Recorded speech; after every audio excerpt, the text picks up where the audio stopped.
11/2/2025 செவ்வாய்க்கிழமை அன்று தைப்பூசம் வருகின்றது. தைப்பூசத்தன்று முருகனின் துணை எப்பொழுதும் உங்களுக்கு கிடைக்க இந்த பாடலை பாடுங்கள். விழிக்கு துணை திரு மென்மலர் பாதங்கள், மெய்மை குன்றா மொழிக்கு துணை முருகா வேணும் நாமங்கள், முன்பு செய்த பழிக்கு துணை அவன் பன்னிரு தோளும், பயந்த தனி வழிக்கு துணை வடிவேலும் செங்கூடன் மயூரமே. நம்மளுடைய கண்களுக்கு எது துணையா வருதா? முருகப்பெருமானுடைய திருவடிகள் துணையா இருக்கா. அவருடைய திருவடிகளை பற்றி நம்ம செல்லும் பொழுது நமக்கு எல்லாமே நல்லதாவே நடக்கும். மொழிக்கு துணை முருகா எனும் நாமங்கள், நம்மளோட பேசுகின்ற நம்மளோட சொல்லுக்கு எது துணையா வருதாம்? முருகா எனும் நாமங்கள்.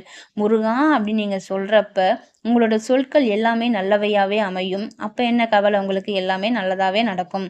முன்பு செய்த பழிக்கு துணையவன் பன்னிரு தோளும், நம்ம முற்காலத்துல செய்த நம்மளோட பழி பாவங்களை அகற்றுவதற்கு எது துணையா இருக்கான்? முருகனுடைய பன்னிரு தூள்களும் நமக்கு துணையா வருதான். பயந்த தனி வழிக்கு துணை வடிவேலும் செங்கூடன் மயூரமே. நம்ம பயந்த இந்த தனிமையான இந்த வாழ்க்கைக்கு எது துணையா வருதான்? வேலும் மயிலும் துணையா வருதான். இவையெல்லாம் நமக்கு துணையா வரப்ப முருகனுடைய துணை எப்பொழுதும் கிடைக்கிறப்ப நம்ம வாழ்க்கையில எல்லாமே நமக்கு வெற்றியாகவே அமையும். உங்களுக்கு என்ன குறை இருக்கோ, உங்களுக்கு என்ன கஷ்டம் இருக்கோ அதை முருகன் பெருமானுக்கிட்ட விட்டுருங்க. அவர் எல்லாத்தையும் பார்த்துப்பாரு. உங்களுக்கு என்ன தேவையோ, உங்களுக்கு குடும்பத்துக்கு என்ன தேவையோ அதை முருகனே வந்து அருள்வாரு. நீங்க காத்திருங்க, முருகனை முழுமையா நம்புங்க.